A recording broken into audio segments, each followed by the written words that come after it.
je vous écris cette lettre qui est la dernière lettre que je vous écris. Je vous en ai écrit une chaque jour pendant bien des années. Vous me disiez « écris, écris ». Et moi, je vous ai écrit une lettre chaque jour pendant 50 années. Une fois seulement, je ne vous ai pas écrit « chère mère ». Et vous m'avez dit « pourquoi tu n'as pas écrit ?»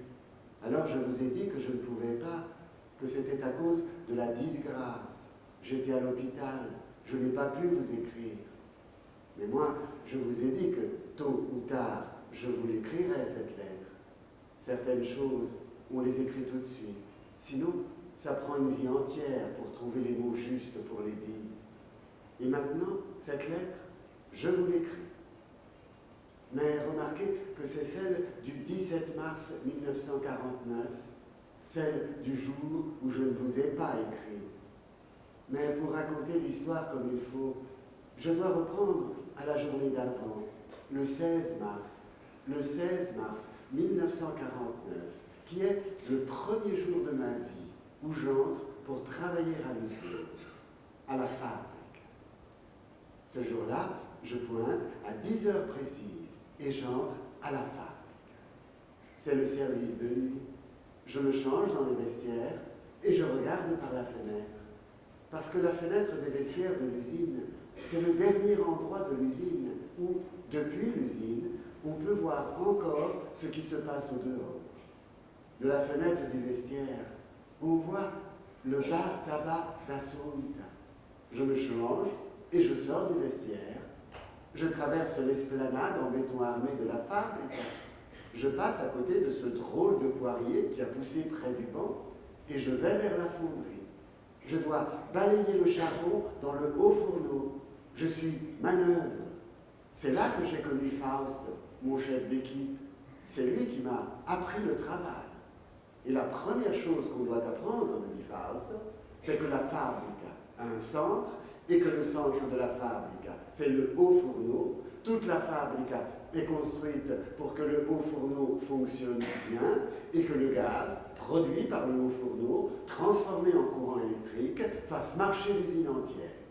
La fabrique a un centre et le centre de la fabrique, c'est le haut fourneau, dit Faust, et nous sommes au centre de la fabrique. L'elevatore porta il materiale e l'aria calda aduni le sale e scende il materiale di fusione. Adesso il rotatore piani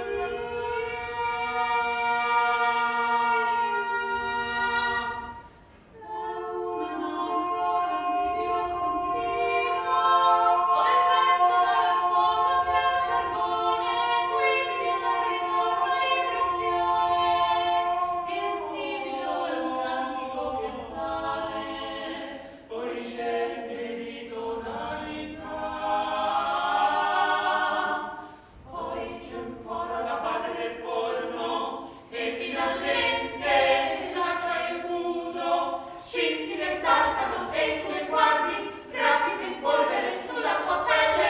Mais la deuxième chose que me dit Faust, c'est qu'ils se sont sûrement trompés en embauchant quelqu'un comme moi. Il me dit que depuis octobre, on a déjà licencié 300 ouvriers et qu'on va en licencier encore 3000, que les gars comme moi, qui n'ont ni enfants ni famille, on les a renvoyés chez eux depuis longtemps.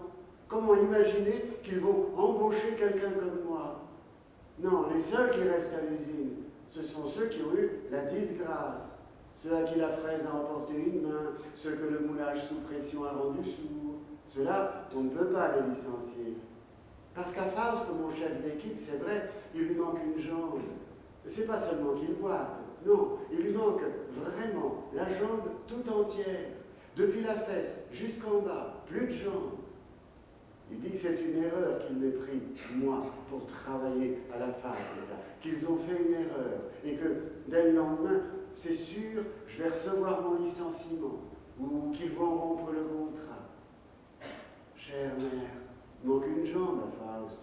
Ceux à qui il manque une jambe, on ne les licencie pas. C'est qu'ils ont la disgrâce. Eux, même Jésus-Christ ne peut pas les licencier. Faust, il a un contrat en béton.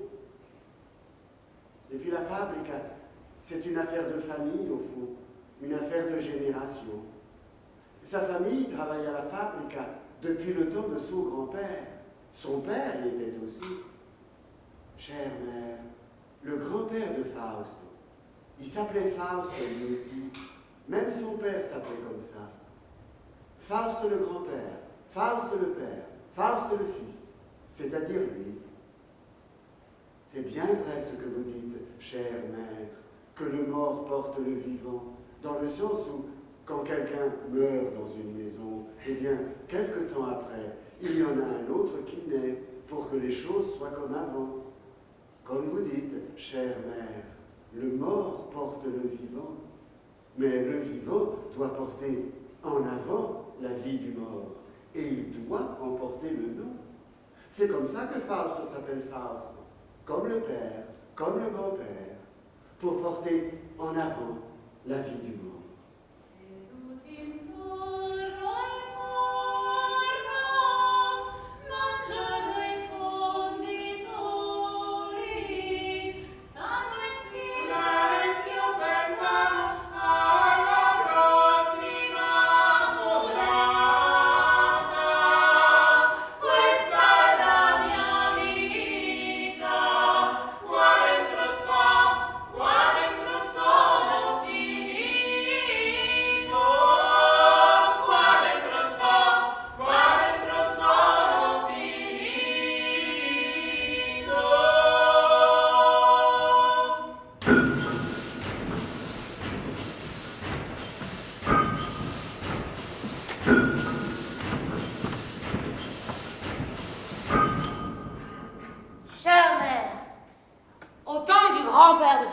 Qui s'appelait Fausto lui aussi.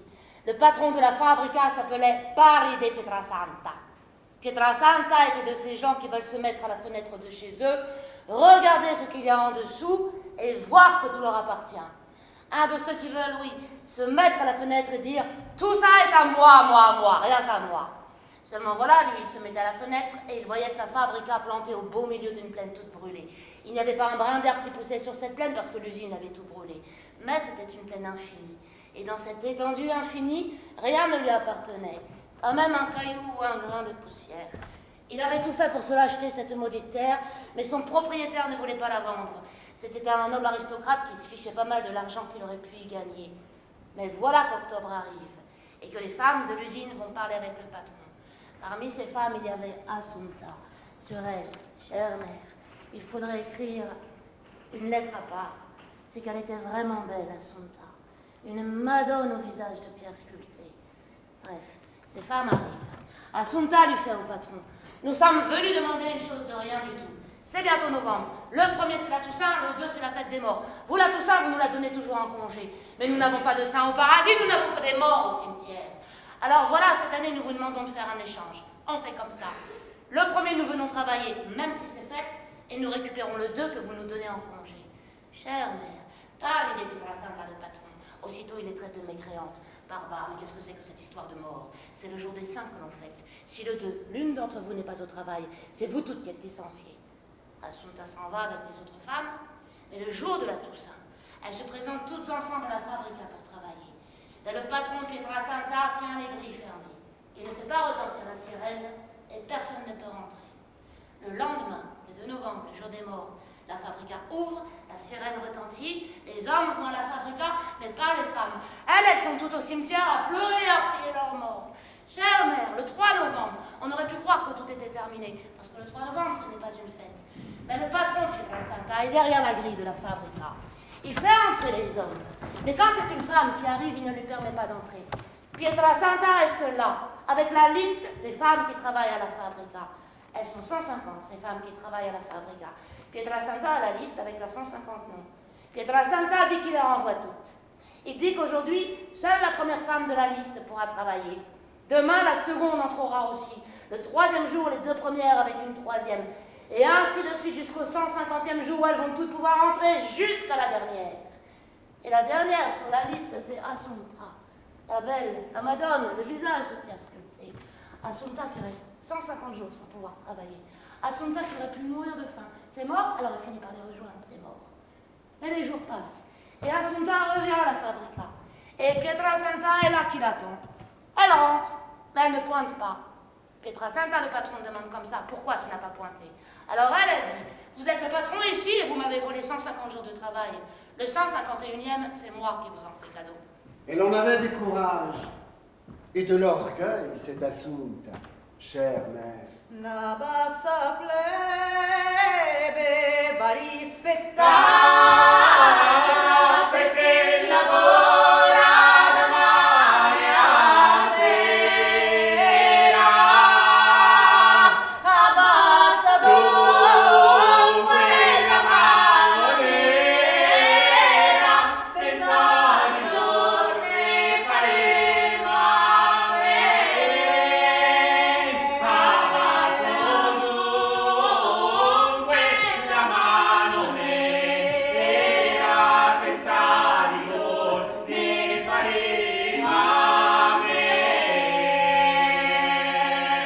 Et alors Pietrasanta, qui était orgueilleux lui aussi, mais qui en plus avait un grand désir à satisfaire, il lui propose de faire un pacte. Assunta était belle et elle avait 16 ans. Et Pietrasanta lui fait, si tu épouses le vieux qui a la terre, je te paye ce que tu veux. Il meurt, il te laisse la terre qui ne vaut rien, tu me la vends, et moi, je réunis les deux propriétés. Toi, tu prends un nom qui est un nom de noble, et moi, j'y gagne. Je me mets à la fenêtre et je vois que toute la propriété m'appartient. Assunta, elle hurle tant qu'elle veut, qu'elle ne peut pas l'épouser, le vieux qui possède la terre. Elle dit, il est vieux, dégueulasse, il pue. Mais le patron de la fabrique, Pietrasanta, il dit, épouse-le. C'est un vieux de toute façon, c'est un vieux, il va mourir bientôt. Moi, je récupérerai tout, tu en tireras quelque chose, toi aussi. J'y veillerai. Le vieux va mourir bientôt de toute façon.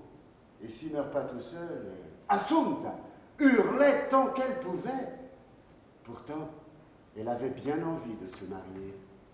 Assunta était orgueilleuse, mais ce mariage, c'était l'unique moyen d'arrêter de travailler à la fabrique. Elle avait 16 ans. Elle l'a épousé, le vieux. À 18 ans, elle était déjà veuve. Et donc, à 18 ans, elle a vendu la terre à Pietrasanta, qui pouvait enfin se mettre à la fenêtre et dire « c'est à moi, à moi ». Pourtant, Assunta aurait pu faire la patronne. Elle aussi aurait pu s'acheter une fenêtre pour regarder la terre autour et dire « c'est à moi ». Mais les ouvriers sont faits comme ça, chère mère. Les ouvriers détestent l'usine qui les tue. Mais quand ils en sortent, ils ne peuvent pas s'en échapper vraiment. Ils sont comme les bêtes qui tirent sur leur chaîne. La fabrica decidere, promette ma non mantiene, di fabbrica si muore, non piangere non conviene, quel giorno preso in prova, mi stringevi forte, come un guerriero che per il mondo parte. Alors Assunta dépensa l'argent de Pietrasanta en s'achetant un bureau de tabac juste en face de la fabrica. Comme ça, la fabrica qu'elle détestait tant, elle la voyait tous les jours. Tout le monde pensait qu'Assunta était en train de gaspiller son argent avec ce magasin. Parce que, chère mère, deux choses sont interdites à la fabrica. Fumer et lire le journal. Et elle avait justement un bureau de tabac qui vendait des journaux. Mais Assunta était vraiment belle, et les ouvriers y allaient quand même. Ils auraient payé leur billet comme au cinéma, rien que pour la voir. Et puis avec le temps, elle a fait aussi bistrot. Alors bien sûr.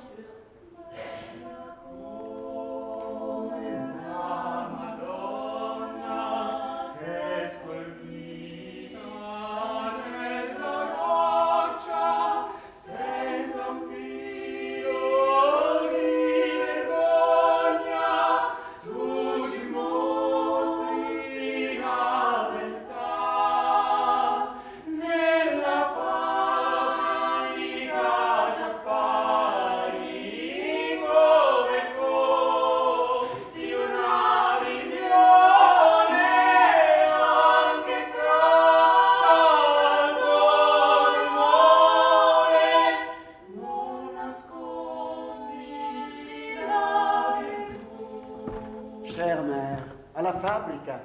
3-8, 6-14, 14-22, 22-6. Et à la fin de chaque service, Assunta se mettait à la devanture du bureau de tabac en attendant que les ouvriers sortent. Elle est belle, Assunta, une madone, le visage de pierre sculpté. Elle se les regardait, les ouvriers, elle se les choisissait comme des poires sur l'étalage des fruits du marché. Si elle en trouvait un qui lui plaisait, il suffisait qu'elle le regarde. Le malheureux ne pouvait plus lui échapper. Il la suivait parce qu'à la madone, on ne peut pas lui dire non. Elle les emmenait avec elle au bureau de tabac et elle faisait l'amour. Mais cet amour-là durait quelques jours, quelques semaines, quelques mois. Parfois, il durait plus d'1 an.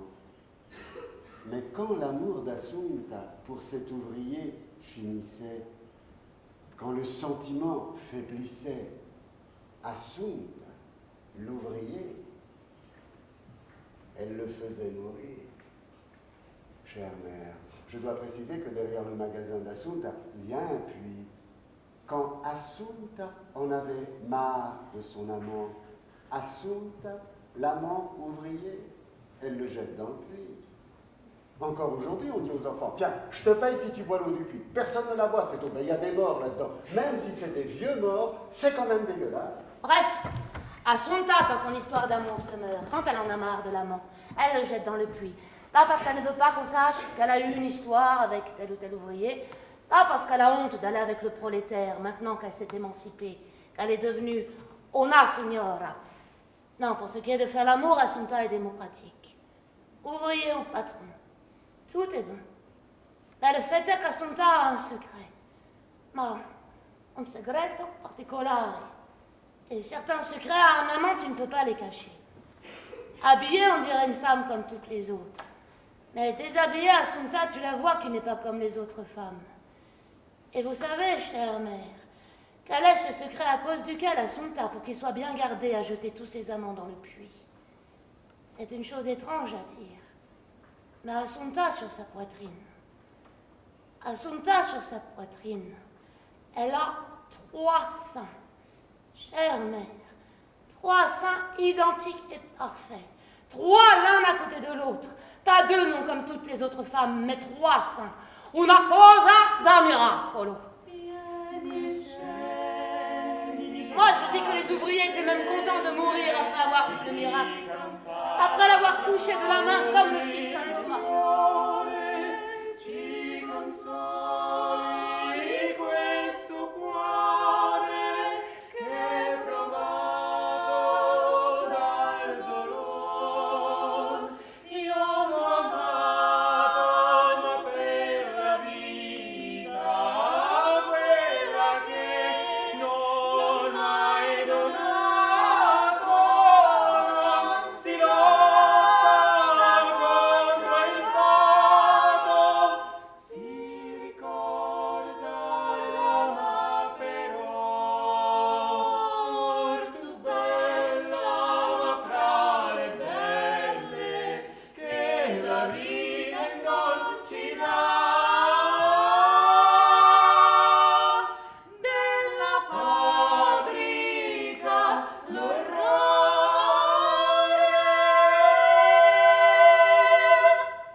Chère mère, en ce temps-là, le grand-père de Fausto, il s'appelait Fausto lui aussi, il est encore jeune. Un soir, il sort de l'usine, Assunta est devant lui, et Fausto lui fait « Va-t'en, sorcière, vieille sorcière, va-t'en !» Mais Assunta ne faisait rien, elle le regarde, c'est tout. Et Fausto « Va-t'en, ne me regarde pas, prostituée !» Mais Assunta, il lui suffit d'un demi-mot, d'un sourire, pour que Fausto, lui aussi, ne comprenne plus rien. Parce qu'elle est belle, Assunta, une madone, le visage de pierre sculpté. Chère mère, une beauté qu'on ne peut même pas raconter, une Madone. Et à la Madone, on ne peut pas lui dire non. On la suit comme à la procession. Et elle l'emmène dans le bureau de tabac et elle lui montre le miracle de sa poitrine. Et comme ça, tous les soirs, cette Madone l'attend à la sortie de l'usine. Et chaque soir, Fausto la suit dans le bureau de tabac. Il la suit. Même s'il est mort de fatigue, après le travail à la fabrica, il la suit. Et il ne rentre pas à la maison. Il ne se souvient plus qu'il a une femme. Il ne se souvient plus. Et il suit cette Madone qui, dans le bureau de tabac, accomplit le miracle. La multiplication des saints. Chère mère, cet amour dura des jours, des semaines, des mois. Il dura plus d'1 an. Jusqu'au jour où Fausto réalise que l'amour est fini, le sentiment affaibli. Fausto ne sait pas comment ont fini tous les ouvriers qui étaient allés avec Assunta. Pourtant, il a bien vu qu'ils ont tous disparu. Alors, après avoir fait l'amour avec elle, il se jette aux genoux d'Assunta et il dit « Je ne veux pas mourir ». Et il l'a pris comme une vraie Madone. « Je ne veux pas mourir, ne me fais pas mourir, je ne veux pas mourir ». Assunta avait encore la poitrine nue, ses 3 seins en rang comme 3 soldats. Elle dit « Je ne te ferai pas mourir ». Et elle lui fit grâce comme le ferait une Madone. Elle dit « Je ne te ferai pas mourir, mais tu ne dois parler à personne de ces 3 seins que je porte sur la poitrine comme 3 douleurs. De ces 3 seins comme 7 couteaux plantés dans le cœur de la Madone. Tu ne dois rien dire à personne. » Et je devrais prendre ça comme une grâce. Non, ça c'est une condamnation.